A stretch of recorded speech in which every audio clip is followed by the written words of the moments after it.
Oh, this is another revisited review of yet another one of them guns that I shot the hell out of when I bought it, but now it's got to be a couple of years since I last used it.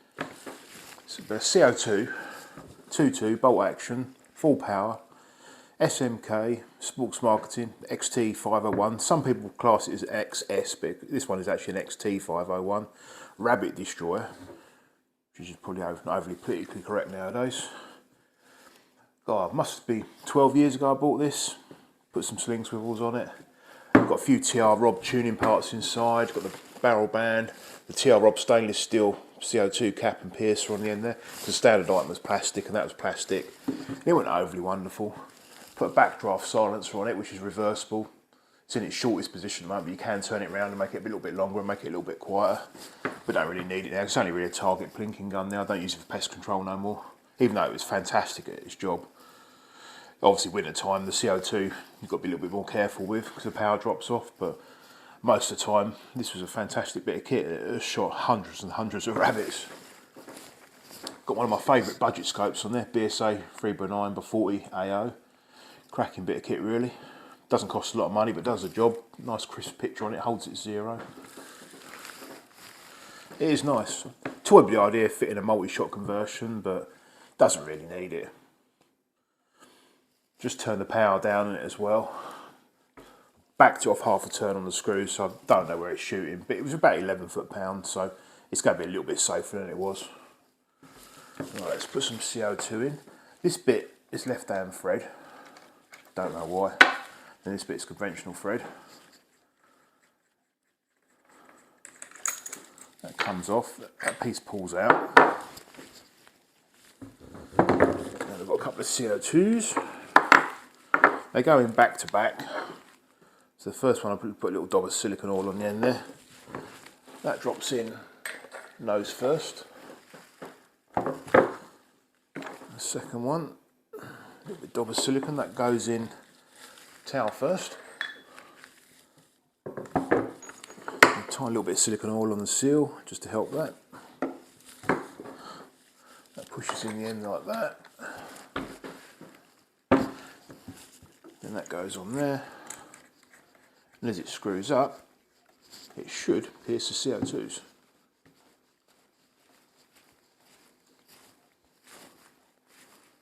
The little screw on the end is a degasser.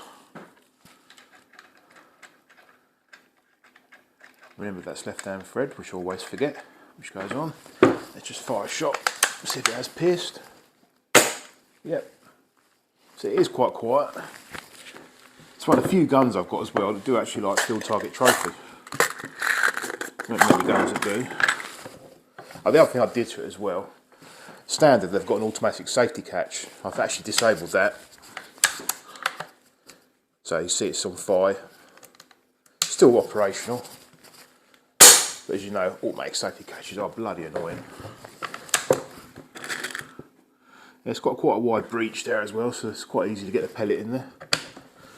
Let's see where she's shooting, because it is a long time since I've shot this.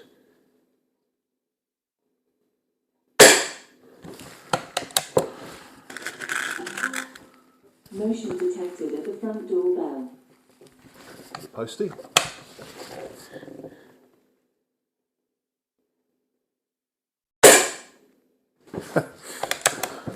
And this is not set up either, this is, I have really not shot this for a couple of years.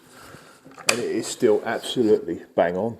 Let's put two pellets through the same hole, smack in the middle of the target.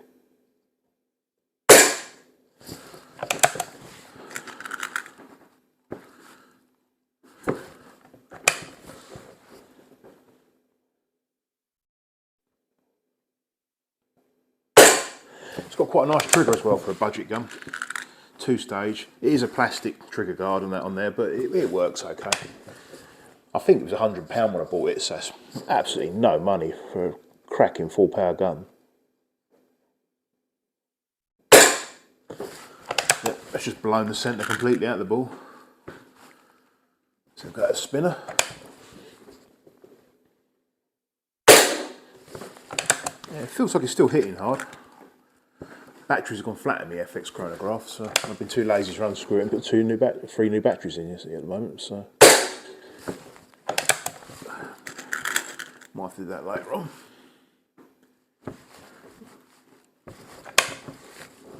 Let's go for the knockdowns, because if it's anything over about 7 or 8 foot-pound, they normally bounce.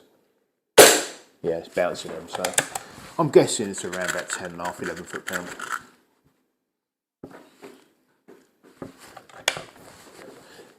Stick a few more on the paper.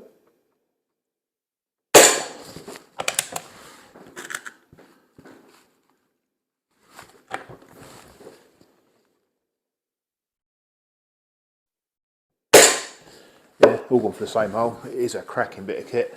SMK do make some lovely guns. I would like to try outside in the outside range, but it's blowing a gale out at the moment, so it's just not accurate or meaningful in any way, because the wind's going to blow the pellets everywhere.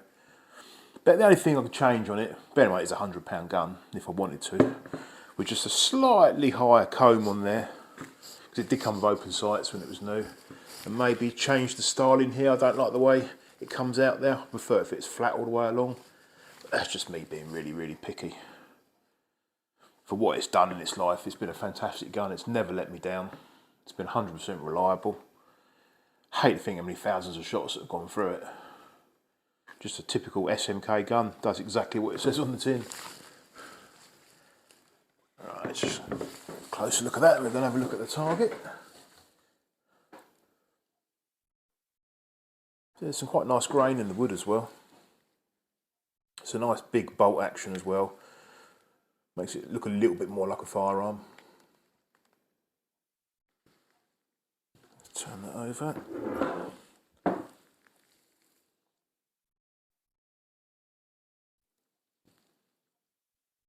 And see, it's an XT. Well, a lot of them are XS. I honestly don't know why.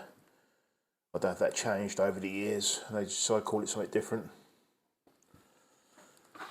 And this is the only gun I've got that actually is accurate on field target trophies. Don't know why.